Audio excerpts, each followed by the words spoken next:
Cal Kestis is back at it again, but this time he's making all new enemies and friends, including rancors that want to eat him, one-armed wampas that want to kill him, small furry little creatures that want to befriend him, and more, including droids that want to slice him up into a million pieces, and tamed beasts that want to help him traverse the massive new planets. And if you want him to, Cal will even sport a mullet as well. So yes, as you can see, he has a lot of enemies to face off against in this new adventure called Star Wars Jedi Survivor, but worry not, because he's also got a whole new set of moves and abilities that will help him along the way. And in this video, I'm going to take a look at everything new from this most recent gameplay, which showcases the new planet Koboh and Cal's new abilities, lightsaber moves. We're going to take a look at the creatures, the enemies, and everything in between. Before I dive into this new gameplay and all of the amazing new details I've uncovered, I have to give a huge shout out and thanks to OzzyJedi and EckhartsLadder, who provided footage for this video, which is B-roll footage that they received from EA while they were in Los Angeles at the Star Wars Jedi Survivor event. So again, a huge thanks to them, and be sure to check out their channels in the description below, as they have some awesome breakdown videos of Jedi Survivor. So let's start off by talking about Cal's new combat mechanics and the new enemies he will be facing as we watch this latest gameplay on the planet Koboh. So in this gameplay footage, we get to see him using many of his lightsaber stances, including the dual blade stance as you see here, where he faces off against one of the new creatures, a wampa with horns. And this particular battle is a perfect showcase of how he can switch between stances seamlessly.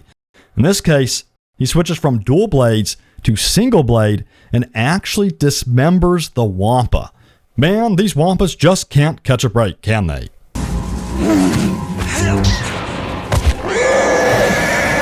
We also see Cal face off against this deadly creature here who loves to roll around and smash whoever is in its way. Not to mention, it also loves vomiting on enemies too. Pretty disgusting. And I could not forget about this epic battle with this massive rancor who reveals itself from deep within a dark cave. Once again, Cal switches between his single blade and dual blade stance, but this particular battle doesn't end well for him at all, because it becomes a tasty meal for the lucky rancor. So yeah, the consequences can be quite deadly if you don't get it right the first time around. And as you can see, when he travels across these large open areas as seen on such planets as Koboh here, he will face many random creatures and enemies along the way. The good news though is that not every creature is his enemy, because Cal can actually tame beasts and use them to traverse these large expanses. Gliding across the map looks quite thrilling, and I have to say that riding around on the creatures looks like tons of fun as well.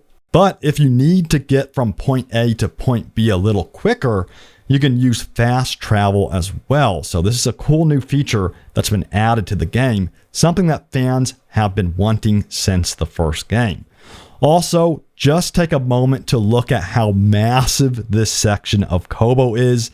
You can tell just by looking at it that these maps are absolutely massive and much more wide open than Jedi Fallen Order's maps, something that the devs worked hard to achieve this time around, and you can definitely tell.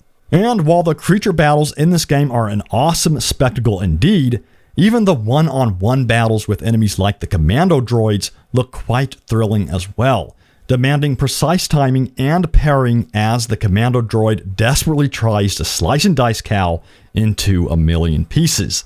And Cal can switch over to the double-bladed stance, giving him the ability to manage larger crowds who may dish out ranged blaster fire at him and more up-close melee attacks all at once. So each stance clearly has its advantages depending on the situation, of course, with the single-bladed stance being more flexible and balanced, the dual blades boasting faster attacks, and the double-bladed offering the best crowd control with area of effect damage. The cross-guard blade has the highest damage output, but it is much slower than the rest. And finally, the blaster stance offers ranged attacks, which is best when wanting to deal both long range and close range damage all at once. So all in all, there are actually 5 stances in total, allowing for major flexibility with your combat style. And what's really exciting is that all of his lightsaber stances have their very own skill tree, which can then be upgraded individually.